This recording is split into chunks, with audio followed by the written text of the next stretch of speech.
Some Chassidus on this holy day of Shushan Purim? Yes. Good stuff.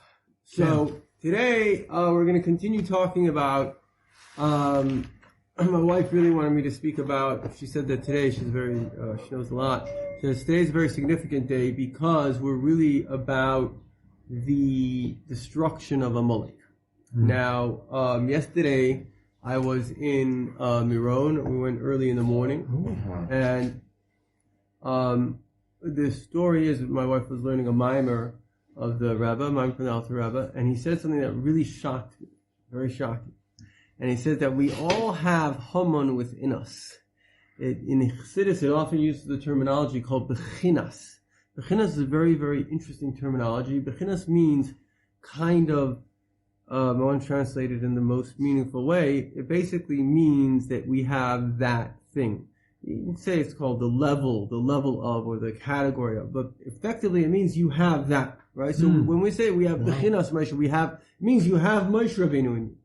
So it really made me realize that literally all the good and all the evil that exists within every individual. And it's important to understand that. Why? Because an individual by nature has a kind of a subconscious denial system. You know, anybody who's been an addict, anybody that's been an addict knows that we deny our addictions. What's the typical thing of an addict? I'm not an addict. If I want to stop, I can stop, so stop. But they can't. You are an addict.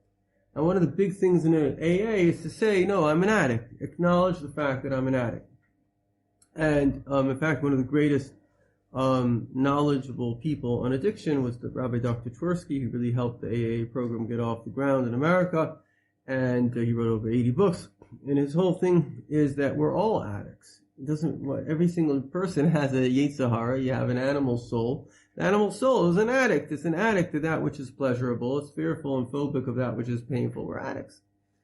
So once we can acknowledge the facts, it's very, very important to acknowledge this, because the typical person, what do we want to do? We want to say, no, I'm good. Somebody else might have a problem. I don't have problems, right? This is a guy called Daniel Goleman. He's a very smart Harvard psychologist, and he writes really interesting books, because what he does is he just collects information and he presents it to the public. That's his thing, to present to the public good information, which is very valuable. And one of the lines in one of the books was a quote. This guy said, in my family we had two rules. We have no problems and we don't talk about them. So this is kind of the story of life. I have no problems, and as it says in Heicholzu, if I talk about it, it's one thing, but you better not talk about it, right? They say a Jew can make an anti-Semitic joke because he's making a joke, but an anti-Semite makes a joke, then it's very offensive, right? So that's one of the things of Heicholzu. That's why you can, in fact, it's very interesting, because it's the very foundation of Judaism is what a convert came to Hillel, and he asked him, what is the foundation of Judaism, the essence, thank you, what is the essence of Judaism, the leg upon which it rests? And he said, that which you don't want another to do to you, don't do to them. So the question is, why would he say it in that way? Right. This was actually the other way. Right. Do unto others, which is what we bastardized it and turned it into this other thing. Well, not exactly. There's a reason. Chassidus discusses it. But the point is, I'm just trying to remember the train of thought. Anyway, but why does it say like that, right? Yeah, I forgot the exact point. But the bottom line is this: that Chassidus says that. What is it? Oh, this is the thing that I want to say, is that something kind of realization that hit me today. As my brother says, sometimes it's genius, sometimes common sense that filtered down, is that, yeah, truly Judaism is about, goodness and kindness. That's what it is. The Rebbe says that's not my quote. But why did that hit me? Because we all see Judaism as something in a way separate from, I shouldn't say we all see, but sometimes we see, certainly if you grow up, you can almost divide Judaism into the man to man and man to God. Do we really think of Judaism as as helping another? Like that mitzvah is just as important as not eating pork, But the point is, that the whole reason we don't eat pork is because the animals can make you a little insensitive. It's like to have the whole thing is just to be basically a sensitive person, and that really is a very, very, very important word sensitivity. It says that Tlas Kishim Miskasharim David are the three rings that interlink. Eiraisa v'kuchabrichu v'Yisrael, Hashem, and the Torah and the Jewish people. And it says the outer ring is the same, the inner ring is different. So the question is, how do you actually say that the Torah and Hashem and the Jew is the same thing? Okay, I understand if you say that, whatever, maybe, what does that actually mean? And this is what I think it means. I haven't seen this said, but I think it's true. And that is that it's about sensitivity to the other, right? Hashem is sensitive to us. He created us. He sustains us. The Torah is about telling us to be sensitive to the other. And all the mitzvahs are there to induce sensitivity in a way. And the Jew, by nature, is somebody who's sensitive to the other. Now, of course, it can be different categories. The Jew is a human being, and the Torah is the Torah, and the Hashem is Hashem. But ultimately, if you understand that, and that's why the Rebbe says a very interesting thing, which is that we know there are signs of what makes an animal kosher. And the fact is that a sign, there's an interesting debate. Does the sign make the animal kosher? Or does a kosher animal have a sign? Now, why is that debate important? It's a halachic question. Let's say you have a cow, which somehow had a genetic defect and it didn't have split hooves. So if it's a sign that that animal is kosher, so it's still kosher. But if the sign itself makes the person kosher, then that animal doesn't have it, so it's not kosher. Now, in a Jew, the Rebbe says a very, very powerful teaching. How does a Jew know that his Judaism is correct? That his Jewishness is the right one? That he's being a Yid? So the answer is, are you compassionate? Do you have the signs of a Jew? Yeah. Which is Rachmanim and Goyim Lechasadim, compassion and doing goodness and kindness. Because, it's interesting, because I was telling you before, I just met this guy from Norway. So I like these people from these kind of far off countries because they've got 1,000, 2,000 years history. They have their own reality. They're totally in their own zone, And then they come and they have an interesting perspective. And so, the story is, that so he's like, oh wow, you're we heard about the ultra-Orthodox. Actually say, can we take a picture with you? I think they wanted to show that actually not all... the Amish, No, it was something else. He was trying to show that no, it's not true. Some of the ultra-Orthodox are nice. It's not like they're all mean. But the truth of the matter is that it is a little true that some people can be stuck in their little reality. And that's a sign, meaning if you're Orthodox, but the fact is that, the main thing is compassion. So you can't lose track of the main thing. So getting back to this question, which is, Hillel said, that which is hateful to you, don't do to someone else. It's very profound. So it's brought down a little booklet in the Ahavas Yisrael, which the Rebbe speaks about.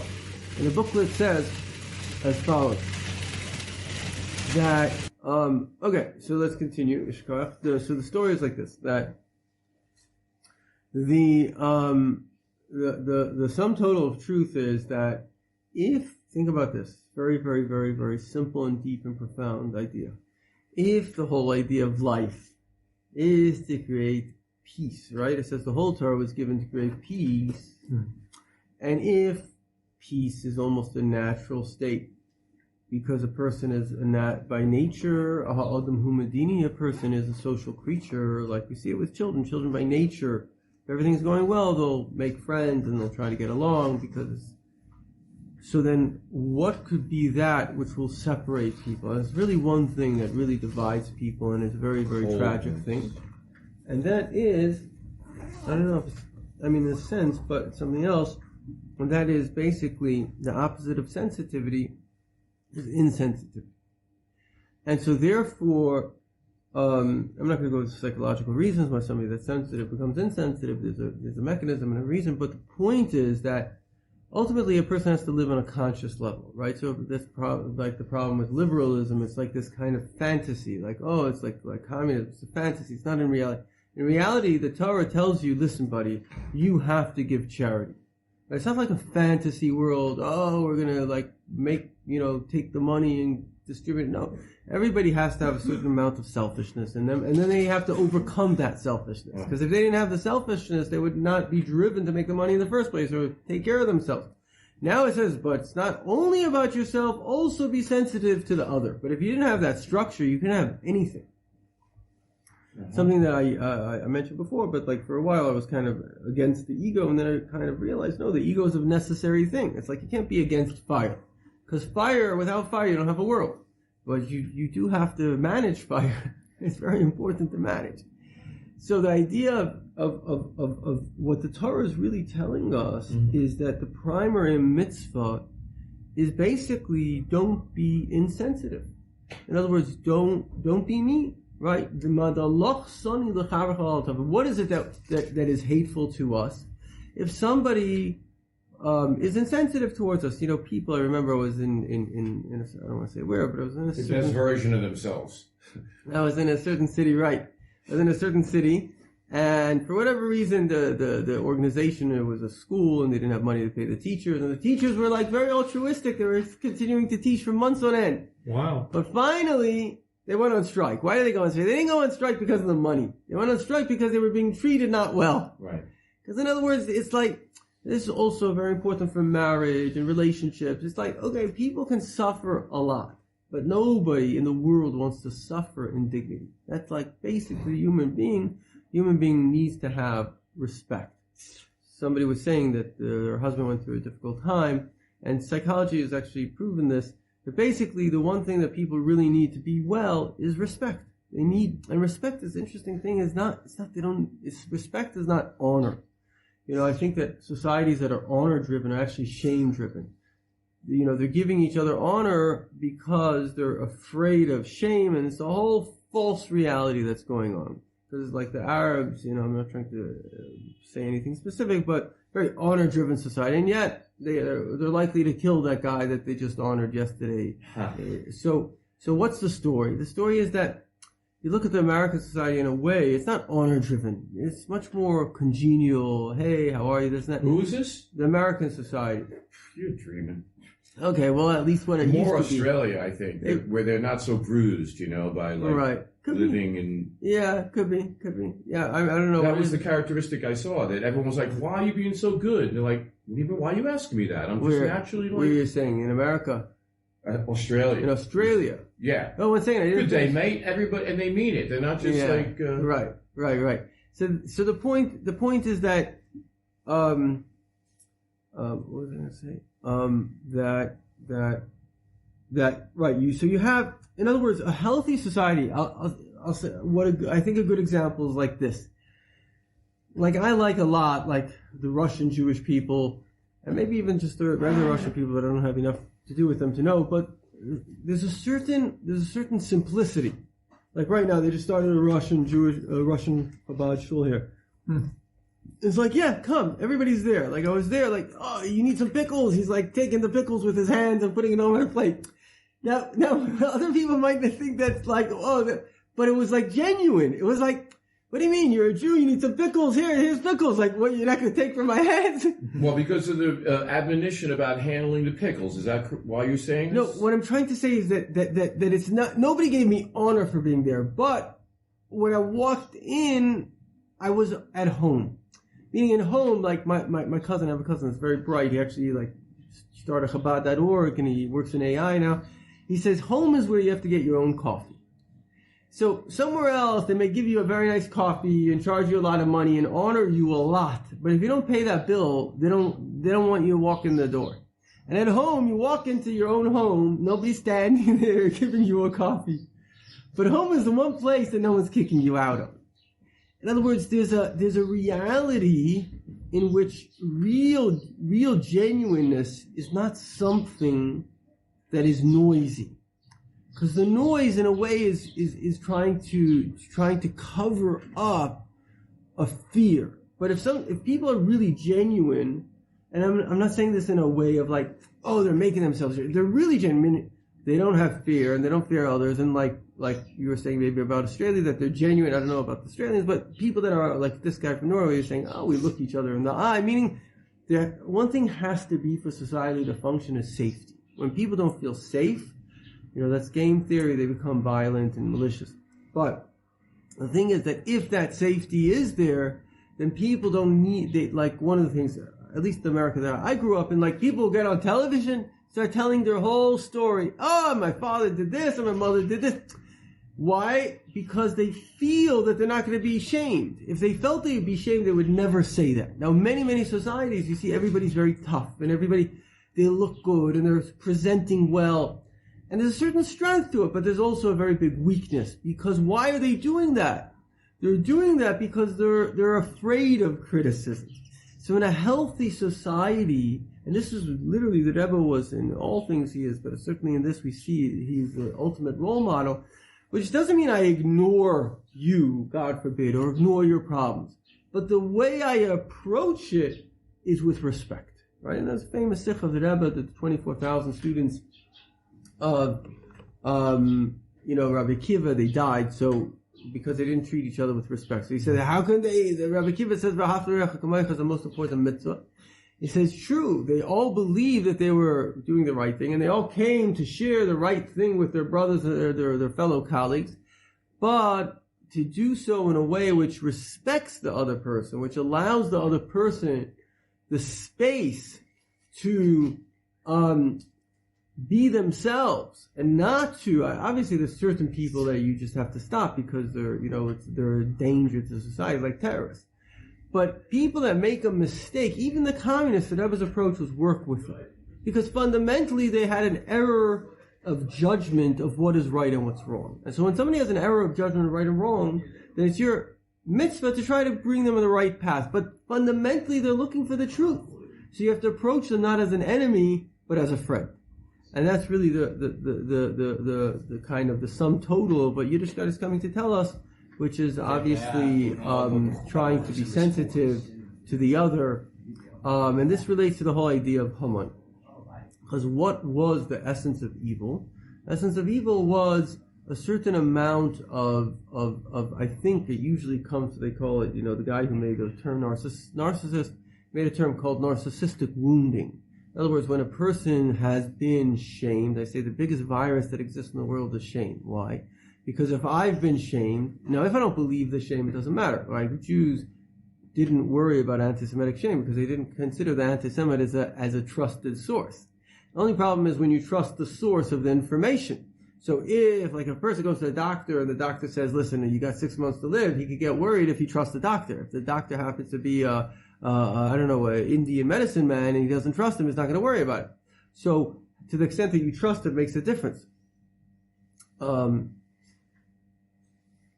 there's this I concept. come from a long line of Indian medicine men. So there's this concept. I particularly didn't say Chinese medicine for a reason. I was saying, like maybe he does know something. Right. So, but it's a very powerful thing where you can see how this idea of the trusted source, that's why so much negativity or positivity can come from a parent, because it's a trusted source. Mm-hmm. And that's why, we have to be so careful, because you never know who you're a trusted source to. And you can really make or break somebody with words. And so, so that's the basic idea, which is the idea of Yiddishkeit, is to have that sensitivity and not allow, I mean, I think I've mentioned this before, but there was I went through once a difficult episode with a guy who was really, I guess you call him narcissist, definitely messed up, and then had a friend that had gone through something similar. We were both schmoozing in shul, and next to us was a psychiatrist, a Lubavitcher guy, so he said a very good line. So we asked him, okay, what do you think? How do you deal with this?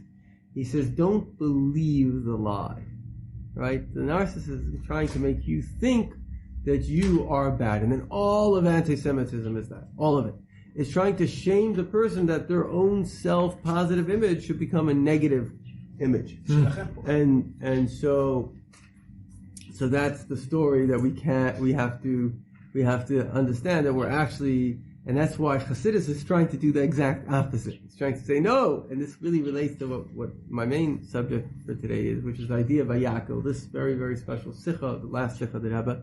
So last time we spoke about the idea how we're all united because we're all here to serve Hashem. But the Rebbe says particularly the Jewish people are united. Why? Because we know that we're actually one soul. Every single Jew is literally Hashem, because Hashem is the source soul of the Jewish people.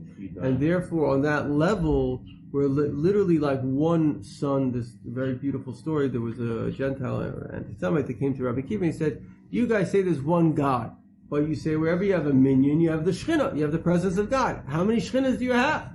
So he gave him an example of you have one palace that has many rooms, and it has a lot of windows. And the sun comes in through many rooms. So you can have one God present in many people. Yeah. It's very important to understand this. There's one God, but he's present in many people. So each and every one of us has a piece of God. That's literally what it says in Kabbalah. A piece of God. Now, what does that mean, a piece of God? God doesn't physically have pieces, but it means that we are a piece. We are like a composer, that I give you a piece. I say, you're going to make this piece of the symphony, and you're going to make that piece of the symphony. We all have a piece of Hashem. So when we can appreciate, there's a very important thing, again, we see with the Rebbe. The Rebbe wasn't like Chabad. The Rebbe obviously saw the value of the Rebbes and Chabad, but he valued everybody, every single Jew, every single tzaddik, even every single Gentile. He valued everyone. What does it say in Pirkei Avos? Don't devalue anything, don't dismiss anything. There's no person and no thing without its purpose and without its power. Right? So a person has to have a sense of respect, and I feel that respect is a very, very critical word, because I just can see it in my own life, that it's that little thing, and it's not really about respect, it's about your self-respect. It's if you know that you are valuable, then nothing can bother you. But if you are going to accept somebody's devaluation of yourself, and there's a lot of going on, the liberal left, which is really the radical left, is gone crazy, is like anti-whites and this, and I feel it's having a very negative effect, because certainly children that are sensitive, so they're picking up this own negative perception of themselves. It's a terrible thing. And so having a positive perception of themselves, a lot of people aren't aware, but in Maslow's hierarchy, that's one of the things a person needs to function, is a positive self-image. And we don't need any greater positive self-image than the fact that we are part of Hashem. We're part of the infinity of reality. And we have a part in that infinity to play. And everything has a part. So we have a philosophy that values us. There was actually a Russian writer who wrote that there's like no greater like self-affirming philosophy than Judaism. Judaism is like even the conversation I think I mentioned before. It's like God starts off with ayeka, meaning if you're truly friendly with someone, you can start the conversation with like, why'd you do that? Like you have a certain sense of expectation, a certain sense of respect, and you see very clearly that Hashem's language to us is very, very respectful. Even if it's harsh, it's still, there's a fundamental respect for the dignity, and even in a way the expectation of the other person. Because there's some youngsters that wrote a book called like they're rebelling against low expectations, and there's a big problem. In fact, some other societies, they have high expectations of their youth, and therefore they perform well. But there's almost like a sense like, oh, I can't make this poor kid work hard, this and that. It's a sense of low expectations. And that's a secular mindset in which the body is the dominant force and the body is lazy and this and that. But when you have the religious mindset, the Jewish mindset, which is no, the soul is and the body may be a challenge, but you can do great, you can work hard, you can increase, you can. And that was the Rebbe's whole approach. The Rebbe valued us because he knew what we were capable of. It was like, you can change the world, you can do it. And I think in a certain sense, when you have a positive self-image of yourself and positive expectations of yourself, you'll have that kind of expectation of somebody else as well. And so, to conclude with the idea, we basically mentioned two things, which is the first thing is, what is the antidote to Haman, which is insensitivity? It's sensitivity. But on a deeper level, what's the reason people become insensitive in the first place? It's because they've accepted a false perception of themselves. And then they become jealous of somebody that has a positive perception, and the jealousy creates a desire, and the desire creates a rationalization, and so it's accepting a negative behavior. But if you flip it around and you say, no, we're actually creations of Hashem, we're actually part of Hashem, there is nothing but Hashem. And so therefore we're infinite. There's nothing that can stop my existence. Hashem is my existence is eternal just as He is eternal. And so it's just a question of where my existence is meant to what's the song that my existence is meant to sing right now? Or what's the growth that I'm meant to go through now? So once we understand life in this way, then we're able to be at peace with ourselves and also help other people see themselves in this way. Because then they can be at peace with themselves. And only in this way can there really be an inner peace and therefore an outer peace, as we'll continue, we'll continue, then we'll unpack the Sikha, please God, tomorrow. But for today, l'chaim v'lebracha.